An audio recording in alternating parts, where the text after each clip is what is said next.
In the military, no matter what country you're from, you fight for your country. But would you still fight for free? We've got some video here we're going to be checking out of the Russian military engaging in, frankly, what looks like a mutiny. And we're going to be breaking down just what it means and what the other examples throughout history of these sort of military mutinies mean for Russia. Let's get into it. So this comes to us actually from The Sun, but it is leaked social media footage. You can see there is a whole bunch of Russian conscripts out here. And what you're hearing is one of the soldiers who seems to be speaking for the group addressing this female officer.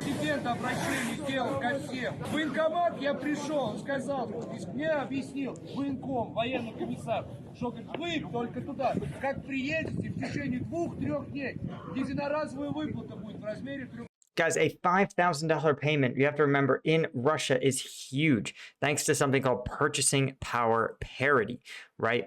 And the problem is that those sort of paychecks are often really meant to not for the soldier, right? A soldier at war usually doesn't need their individual paychecks for anything, but what it's for is to ensure that their family is cared for while they are unable to work, right? In the vast majority of societies throughout the world, men are both the primary earners in the majority of households and also the majority or exclusive group of people who are recruited or just simply conscripted into fighting in wars.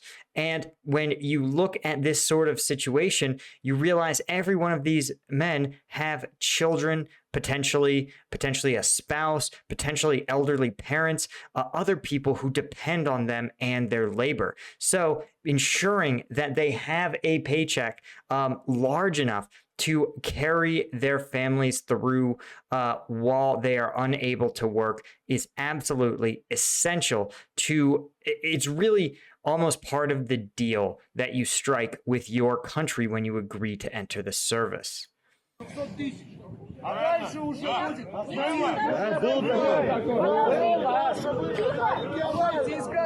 You can see all of these men, or at least very, very many of these men, seem to believe that they have been told the exact same thing, right? This indicates that whatever they were told about these payments, all of them were told it, and none of them have received it, based on how pissed they are.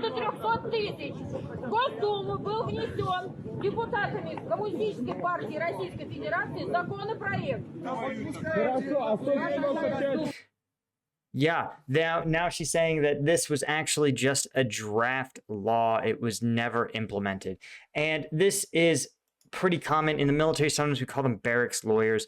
These are people who think they understand military policy, military regulation, without understanding the appropriate context in which it's written or who it's written for. These people often are famous for reading a snippet of a regulation, not understanding the context, and then telling their friends advice about what they can and can't do in the military. You know, a good example might be something like, you don't have to follow an order that you think is you know, immoral, right? And that's true. Does that mean that if you want to go home and you don't think it's fair that you have to pull your scheduled guard shift and so you don't have to listen to that order? No, that's not the case, right? This is not right. Immoral orders are not inconvenient orders. But again, a 19-year-old who reads that may actually believe they've found a loophole that lets you get out of guard duty. And so this sort of stuff, this could be that there's some commissar out here who's been telling everyone they're going to get this payment, not understanding the difference between a draft law proposed by the Communist Party and a law in effect. If you grew up in the Soviet era, I feel like chances are draft laws proposed by the Communist Party, namely the only party, always became law, but not in a democracy. like Russia. Worth noting, the Communist Party is not actually Putin's party. That's some other. It's like the Party of Family or something. Ребят, вы поймите одно, я вам не обещала 300 тысяч. She is literally just, this is a bad sign when the leadership says, listen, it wasn't me that did this. This indicates that she is afraid, right? She doesn't want to be seen as the face of the government, as the face of the military, right? Drill sergeants, non-commissioned officers, training NCOs.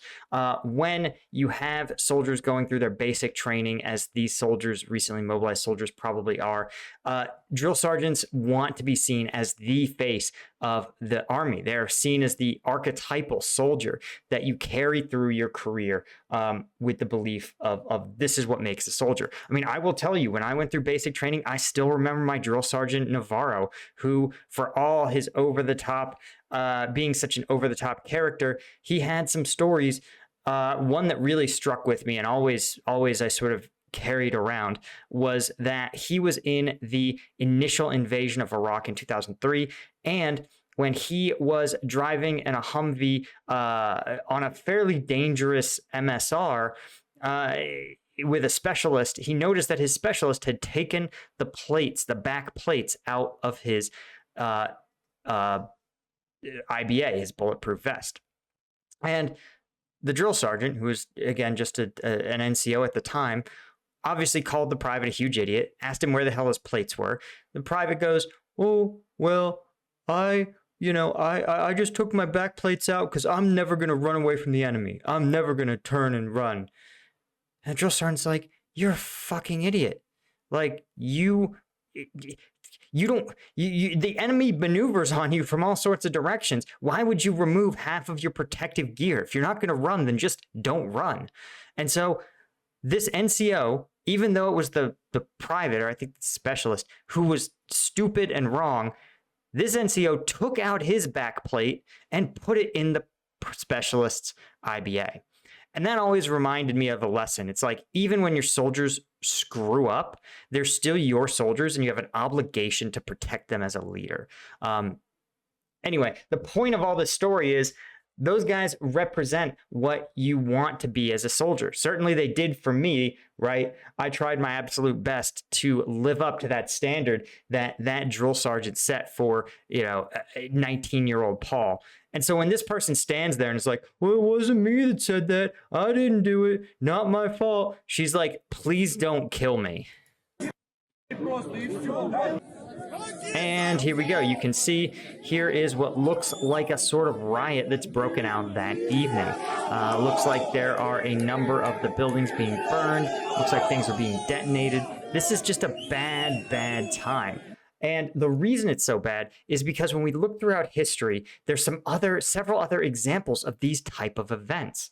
One is, for example, in the First World War, this type of mutiny happened in the French military, where soldiers were, in addition to being ground down in the World War II fashion, they were given minimal time to return home. They might be only 10 or 15 miles from their home village and yet be forbidden for months from going to see their families. And what you saw was events like this one. Some of them had a sort of early communistic, socialist vibe to them. Like, why are we fighting for this political class, this wealthy class? Some of it had a very practical vibe to it, simply soldiers going, why do I have to get sent out here to die for no reason? But they sprung up more and more independently, right? This was in the era before cell phones, before the only telecommunications they had were really like telegraph. There was a few very crude radios that headquarters elements would have, but individual soldiers would simply, these concerns emerged spontaneously in the trenches. Which makes these events so scary for a modern government is that, unlike World War I, where they would emerge sort of spontaneously on their own, social media allows them to spread, right? What if you are a recently mobilized soldier and you see this video? of other soldiers who are saying, hey, it's not right that you were promised these things. It's not right that the government said they would pay you and ensure your family, your income would be off, the loss of income to your family would be offset, right? And maybe you and your fellow mobilizees are going to also start to stand up to the government. Again, who on a small scale, right? It seems like a bad idea. A few hundred troops, tough to put down, but not the end of the world. But when you start to get those numbers into the thousands or tens of thousands, you realize that you could pull every cop out of Moscow and you may not have enough to enforce and arrest a mutinous military. And this is where things become very, very dangerous, right? The Russian Revolution was actually another example of mutinous military actions made in response to an unfair or unjust war. So there is a lot of precedent for this sort of activity, for this sort of stuff. And I'm fascinated, is sort of morbidly fascinated to see if it continues throughout Russia. Anyway, guys, thank you so much for joining me. Of course, if you want to check out the combat videos that are just too spicy for YouTube, too intense, right? YouTube has been cracking down on combat videos. I have all the breakdowns on the Patreon. I drop a video every week, every other week with 4 to 5 separate leaked combat videos. Thanks to my lieutenant tier patrons. You guys make this possible. And be sure to check out our partner ground.news, where you can subscribe for free to their service. Link to all this is in the description. See you guys next time.